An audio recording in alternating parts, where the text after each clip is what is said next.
Di video sebelumnya saya sudah, membahas tentang materi data literasi.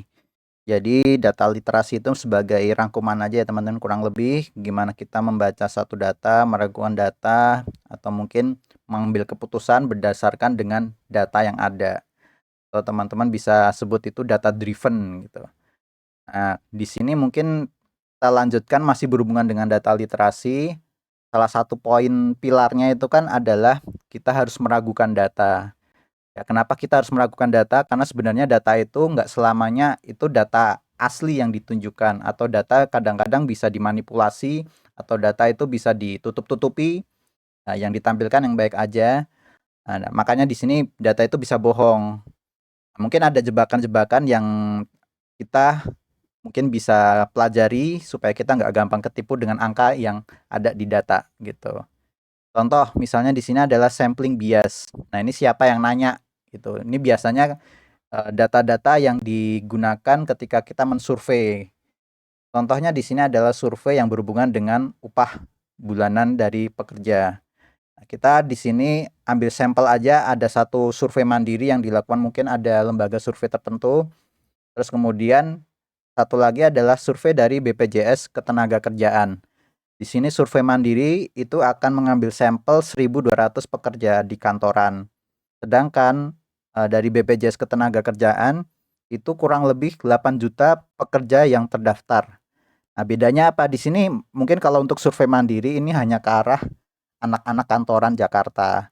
Dan mungkin misalnya di area-area yang pelosok, area-area yang daerah-daerah tertentu yang di daerah lain selain Jakarta, itu mungkin akan beda gitu. Jadi nggak ada istilahnya. Jadi mungkin akan ada perbedaan lah gitu ya. Nah, tapi misalnya kalau misalnya kita lihat nih, ada satu buruh pekerja lepas gitu, atau mungkin teman-teman yang bekerja sebagai freelancer di keterampilan tertentu lah gitu.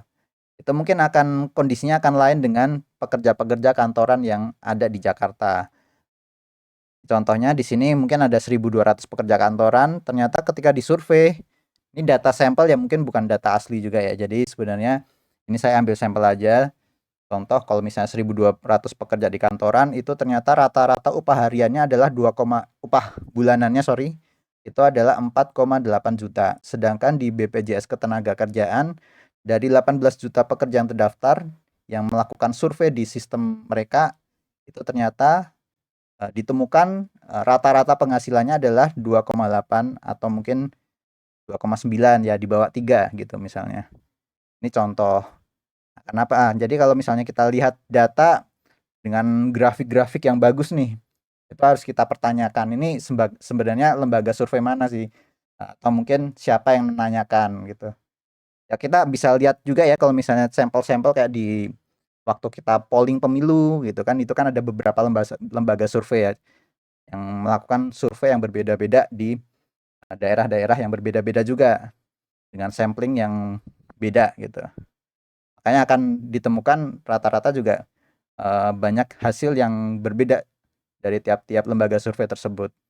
Sama, kita juga poinnya juga seperti itu ya. Jadi samplingnya siapa yang nanya, itu kita harus tahu juga. Kemudian yang kedua, nah masih berhubungan dengan survei. Misalnya ada satu pertanyaan yang ternyata itu pertanyaannya pertanyaan framing gitu. Jadi bukan pertanyaan yang istilahnya kita menyampaikan secara jujur. Contoh ya, misalnya pertanyaan jujurnya, apakah atasan Anda sering memaksa kehendak tanpa mendengarkan masukan dari staf misalnya? Nah, mungkin ini kemungkinan aja ya. Jadi sebenarnya semoga atasan teman-teman nggak seperti itu. Jadi kemungkinan jawabannya, wah sering banget. Kita tidak pernah didengar misalnya. Itu contoh. Banyak kan bilang kayak gitu. Tapi kalau misalnya pertanyaannya mungkin dibuat lebih positif lagi. Jadi misalnya, apakah Anda mengapresiasi ketegasan pemimpin dalam mengambil keputusan cepat di tengah situasi yang tidak pasti gitu. Kelihatan positif kan? Nah, mungkin jawabannya beda nih. Beda. Makanya kemungkinan jawabannya bisa jadi iya, saya setuju karena pemimpin harus tegas gitu. Nah, padahal kenyataannya sebenarnya kan mirip-mirip ya. Antara tegas, otoriter tuh beda-beda tipis gitu. Ini contoh yang lain. Nah, misalnya kita ngomongin tentang bisa dibilang nih kondisi di ya negara kita juga ya, negara Konoha gitu. Konteks yang hilang, apa yang nggak ditunjukin nih gitu. Nah, misalnya kita melihat satu negara ya negara Konoha lah bilang gitu. Pendapatan ekonominya per tahunnya tuh ternyata naik gitu. Gross domestic ya, bisa dibilang gross domestic product ya. Tapi orang-orang bisa menyamakan itu seperti kayak pertumbuhan ekonomi satu negara. Naiknya 5% nih. Tapi ternyata tunggu dulu, jangan senang dulu nih. Yang senang ternyata kita belum lihat parameter-parameter yang lainnya. Nah, misalnya di sini ternyata inflasinya juga naik nih. Inflasinya 6% misalnya. Oh, inflasinya 6%. Jadi akhirnya hasil yang ditemukan juga daya beli masyarakat juga turun. Kalau kita melihat satu parameter aja misalnya cuma lihat dari GDP ini, ya ini nggak make sense nih. Kenapa sih kok daya beli masyarakat turun tapi GDP-nya naik gitu. Nah, ternyata kita lihat ternyata inflasinya juga naik gitu. Makanya antara apa namanya? Satu parameter yang satu dengan yang lainnya itu ada keterkaitan tuh. Kita harus lihat juga parameter inflasinya. Makanya ketika lihat inflasinya ternyata juga naik 6%, ya ini akhirnya daya beli masyarakat juga turun gitu.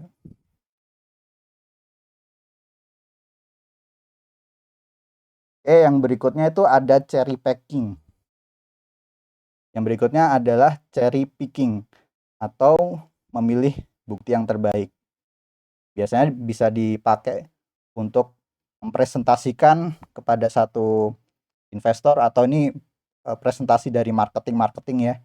Kadang-kadang kita ngeliatin nih atau satu marketingnya ngeliatin kita tuh naik terus loh pendapatannya gitu, revenue-nya naik terus loh. Ini di Q1 2023, ini kita ambil contoh 2023. Ini naik, di Q2-nya juga naik, di kuartal 3-nya juga naik. Nah, itu yang dipresentasikan misalnya. Tapi nggak dilihatin nih, misalnya kalau misalnya ternyata di periode selanjutnya ini ternyata melosot tajam nih sampai ke titik yang terendah. Dan yang kita harus lihat lagi, harus kritis ya. Jadi, oh ini cuma sampai, kalau misalnya ada yang mencurigakan, ternyata yang ditampilkan cuma sampai periode sekian nih. Nah, ditanyakan lagi nih, misalnya yang berikutnya seperti apa. Nah, itu kadang-kadang yang diceritakan yang suksesnya aja, tapi ternyata yang apa namanya di periode berikutnya ternyata turun drastis nih. Atau mungkin bisa jadi semacam kayak ditutup-tutupi, ternyata yang naik itu semuanya juga berasal dari utang. Itu mungkin bisa kita lihat dari contoh startup yang kita udah pernah dulu ya, pakai misalnya kayak zaman-zaman startup dulu kan memang sering ya bakar-bakar duit, kelihatannya pendapatannya naik terus nih, revenue naik terus, tapi ternyata di baliknya itu memang sambil bakar-bakar uang juga gitu. Jadi ada kenaikan yang di belakangnya tuh ada hutang yang tersembunyi, yang disembunyikan. Jadi nggak semata-mata kenaikannya tuh benar-benar dari pelanggan, tapi ternyata mungkin dari bakar-bakar duit dari internal juga gitu.